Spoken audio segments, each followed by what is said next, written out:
Muito bom dia a todos. É com muito prazer que estou aqui hoje. Só tenho pena de não haver mais gente, mas também já sabemos como é que as coisas são e as pessoas preferem agora o online e temos que aceitar essa escolha.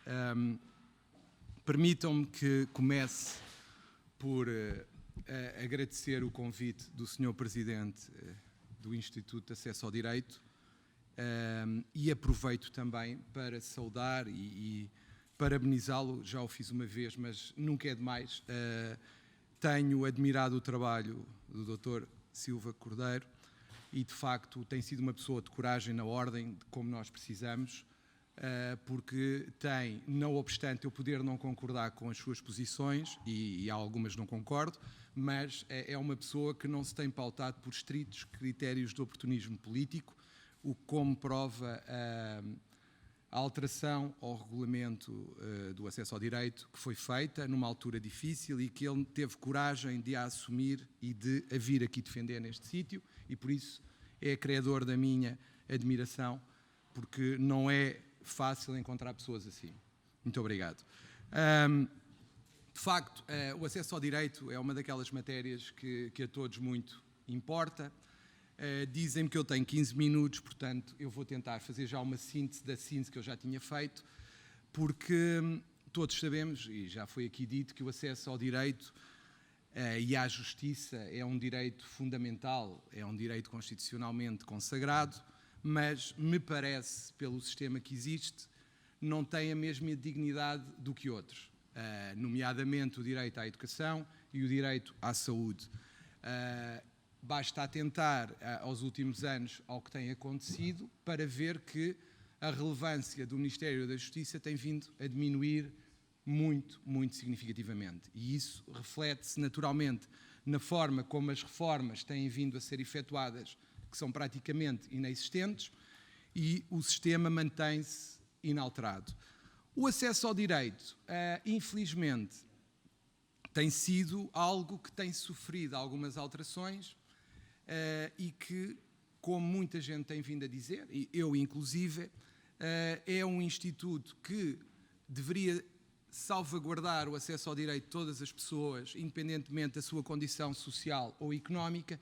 No entanto, como sabemos, infelizmente, há uma grande parte da população que não tem acesso ao direito e à justiça por força das elevadas custas judiciais. Isto significa que, e nós sabemos quem é que são os mais penalizados, a classe média. A classe média que tudo paga, quer em impostos, quer em taxas de justiça, acaba por se ver constrangida a não recorrer aos tribunais. Porquê? Porque ganha muito, ou seja, é rica para efeitos da obtenção do benefício apoio judiciário, mas, infelizmente, também não tem o dinheiro que os ricos, entre aspas, terão para aceder e pagar as elevadas taxas de justiça, mas que, infelizmente, como em todo o lado, as estatísticas mandam, e o que é importante é dizer que a litigiosidade nos tribunais está a diminuir, e é isso que tem vindo a ser apregoado politicamente. Eu diria que a base dos beneficiários do apoio judiciário é algo que tem de facto, dizem que se alarga, mas infelizmente não o tem vindo a acontecer por causa do crivo económico. Um dos grandes problemas do acesso em direito em Portugal, e parece-me que de alguma forma é algo que todos reconhecem, é a forma como as pessoas chegam ao acesso. A questão, e que numa alteração que foi proposta no mandato anterior bastonário, passava por uma ideia de uma triagem, talvez não como era proposta na altura, mas parece-me essencial que essa ideia da triagem prévia seja feita em Portugal, pensando como é que podemos fazer uma triagem sem prejudicar o acesso constitucional à justiça. Porquê? Porque há muitas pretensões em Portugal que chegam aos advogados sem o mínimo de fundamento. Aqueles litigantes crónicos, abusadores do sistema, aproveitam o sistema de uma forma lamentável. E se houvesse uma triagem prévia, em moldes a definir, obviamente, se calhar, o sistema funcionaria melhor porque se poderia dedicar única e exclusivamente ao que realmente importa, que são as situações carenciadas de tutela jurídica. Porquê? Porque, reparem, se houvesse uma obrigatoriedade de uma consulta prévia antes da intenção de apresentação de uma ação judicial, se calhar havia muitas situações que nem chegavam. Se houvesse uma validação prévia das pretensões, se calhar não aconteceria o que acontece hoje em dia. E ontem, nem de propósito, eu estive numa reunião em que alguém se queixava de uma forma, direi eu, até tranquila para o que lhe estava a acontecer, tinha um imóvel que estava a ser objeto de uma utilização indevida, para não dizer outra coisa, e ele dizia-me que não conseguia despejar as pessoas. Porquê? Porque as pessoas que lá estavam iam recorrendo sucessivamente a advogados, e ele falava-me em cerca de 30 advogados. Porquê? Porque o sistema permite que, na altura em que se tem que contestar o que quer que seja, se vá pedindo sucessivamente advogados. Porquê? Faz o esquema de chegar ao escritório do colega, provocar o colega, obrigá-lo a pedir escusa, ou porque é provocado, ou porque acha que não há viabilidade na pretensão, e vão pedindo escusas sucessivas. Eu chego a ter, perante mim, 40 a 50 nomeações sucessivas de colegas. Porquê? Porque eles não veem viabilidade na pretensão e vêm falar comigo. E os próprios magistrados perguntam-nos se nós não podemos fazer nada para parar estas nomeações sucessivas. E, de facto, atualmente não podemos, mas não faz sentido que não possamos pará-las. Como nós sabemos, em Portugal nós temos um sistema triangular, impropriamente dito, porque passa pela Segurança Social, que no fundo é quem decide quem tem direito ao tal benefício do apoio judiciário. Depois, a Ordem dos Advogados procede à nomeação desses advogados e, no final, é o Ministério da Justiça que, através do seu orçamento, paga aos advogados. Ou seja, é uma relação entre o Estado e a Ordem dos Advogados, dividida ainda por cima no Estado entre duas entidades. Eu diria que, uma vez que estamos perante umas jornadas europeias, é importante falar dos problemas, até porque, como só me deram 15 minutos, eu passarei já aos problemas. Temos aqui na nossa sala ilustres advogados, nomeadamente o meu homólogo do Porto, a quem eu aproveito para cumprimentar, que tem defendido uma revisão do sistema de acesso ao direito e tem falado algumas vezes na questão do defensor público e nesta campanha, presumo que seja um dos temas dos candidatos a bastonário, a existência ou não da figura do defensor público. Acho que é um tema que tem que ser debatido, independentemente da posição que cada um tenha, apesar de eu defender que o sistema que existe tem que ser aperfeiçoado, não substituído por um modelo diferente, mas acho que tem que ser debatido e tem que se saber o que é que os candidatos a bastonário pensam sobre a temática. Porquê? Porque o que me parece é que nós temos um sistema que poderá funcionar muito bem se for limado em algumas arestas, nomeadamente os litigantes crónicos têm que de alguma forma ser controlados, temos que arranjar uma forma de verificar as verdadeiras condições económicas das pessoas para além da parte fiscal, temos que verificar aqueles que abusam do sistema, como eu referi, com 30, 40, 50 nomeações e que têm 30, 40 advogados e vão arranjando um entretenimento que é ter ações judiciais, e acho que é muito importante que o sistema se adapte às características das pessoas e conheça o cidadão que quer recorrer à justiça. Porque nós estamos a falar de requerer apoio no pagamento das taxas processuais, a nomeação e o pagamento dos honorários de advogado, e também se pode recorrer à arbitragem através do apoio judiciário. Também se pode pedir esse benefício.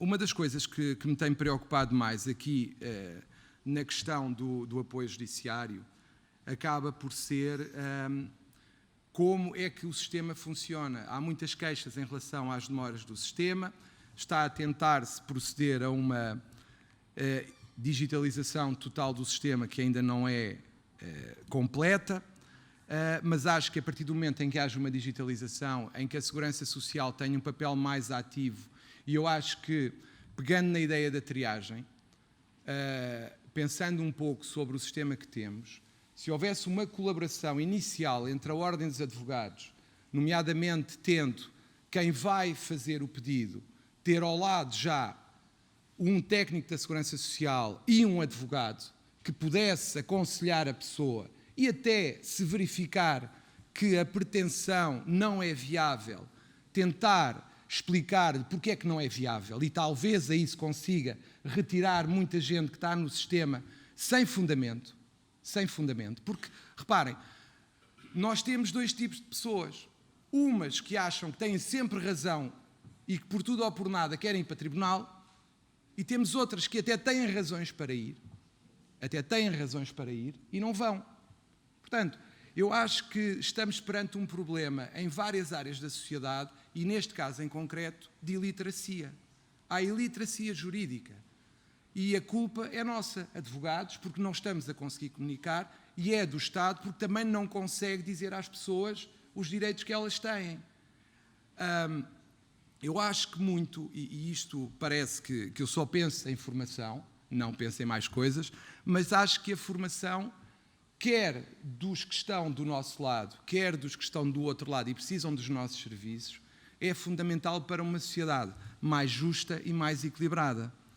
Porque parece-me que a confiança que se pode ter no sistema e que se deve ter no sistema mudará consoante se consiga explicar às pessoas os direitos que elas têm. Isso parece-me essencial, porque eu às vezes, até pela forma como tudo se passa, a ideia com que eu fico é, e às vezes também nós o fazemos advogados, há proclamações genéricas de princípios, as pessoas têm o direito à justiça, mas depois, em concreto, o que é que nós estamos a fazer, nós, advogados, nós, Estado e entidades públicas, para que as pessoas saibam os direitos que têm? Acho que nada, ou muito pouco. Se formos perguntar na rua a um cidadão, ou um senhor cidadão, como diz um humorista nosso bem conhecido, se formos perguntar ao senhor cidadão que direitos é que ele tem, se calhar ele insurge-se mais contra as derrotas do Benfica, que ultimamente nem têm acontecido muitas, mas do que se insurge, se calhar, contra a violação de um direito que é, se quiser ir a uma conservatória, passar uma noite inteira para ter o atendimento. Ou seja, estamos perante um paradoxo. Eu sou capaz de vir para a rua gritar contra uma situação futebolística ou ficar muito enervado com uma situação que se relacione com o futebol. E atenção, eu adoro futebol, não é isso que está em causa. Aliás, esta semana para mim tem sido uma semana fantástica, tirando a vitória do Benfica, que de facto deixou-me assim um bocado entristecido, mas houve uma jornada verde gloriosa esta semana aqui em Portugal.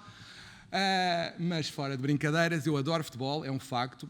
Parece que eu estou aqui a falar contra o futebol, não é nada disso, mas acho que as pessoas insurgem-se contra coisas menores, mas depois os verdadeiros direitos, o que toca no cerne da nossa existência, como pensões, como aumentos, como ir a um serviço público e acontecer algo que me aconteceu a mim e que eu, para conseguir ser atendido, passei um mau bocado, o que é absurdo.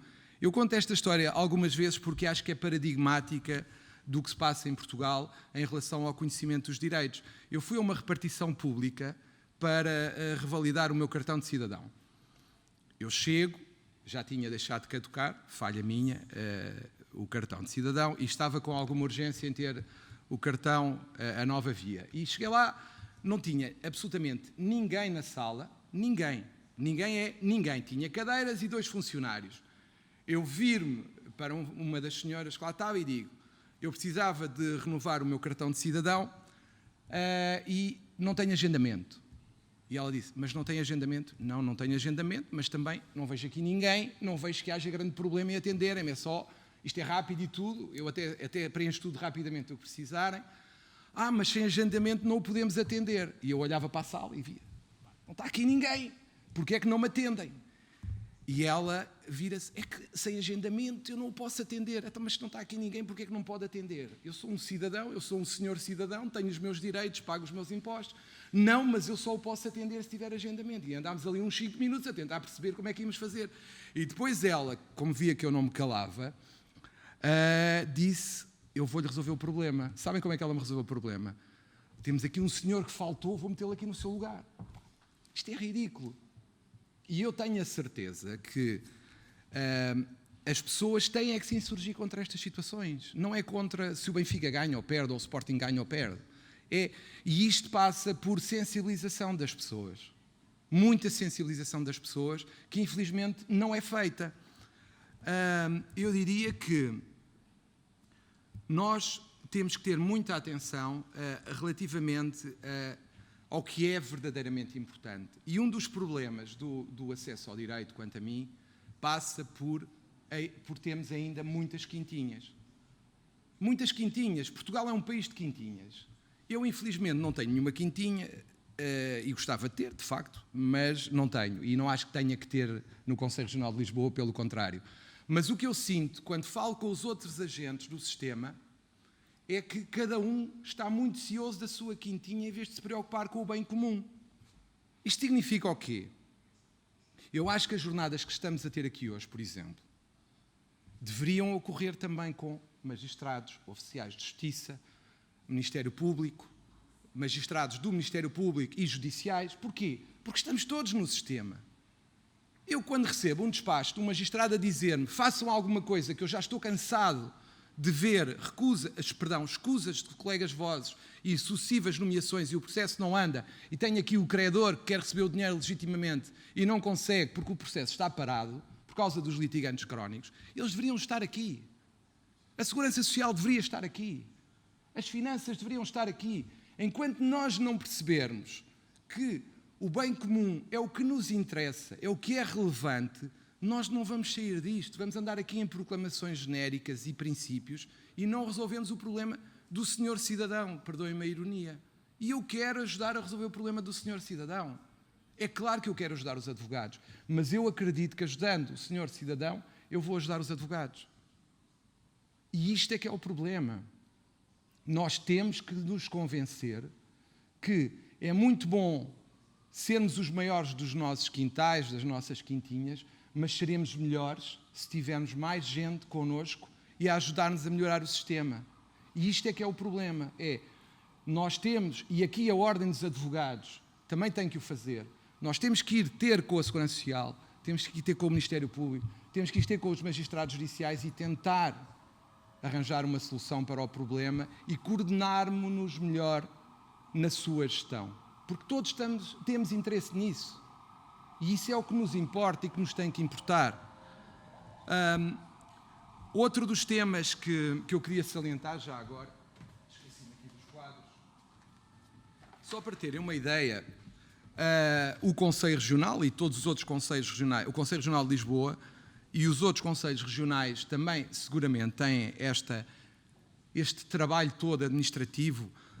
Segundo os dados que o Conselho Regional de Lisboa possui em matéria de apoio judiciário, nós tivemos 3.566 escusas, dispensas ou substituições. Em notificações nós tivemos 1.537. Arquivamento tivemos 1.150. Nós estamos com muitas diligências no âmbito do apoio judiciário e muitas destas, seguramente, nem sequer se justificam. Eu não sei se vocês têm noção, mas o que é que acontece relativamente ao sistema em Portugal? Nós temos um sistema sui generis. É que estas despesas administrativas e o trabalho que se tem com isto é exclusivamente imputado aos Conselhos Regionais e ao Conselho Geral. Ou seja, nós somos a única profissão em Portugal que paga para trabalhar. Ou seja, por exemplo, o Conselho Regional de Lisboa gasta cerca de €500 mil todos os anos com despesas administrativas do apoio judiciário, com a gestão administrativa do apoio judiciário. É justo? Não. Isto é injusto. É das maiores injustiças que eu conheço em Portugal.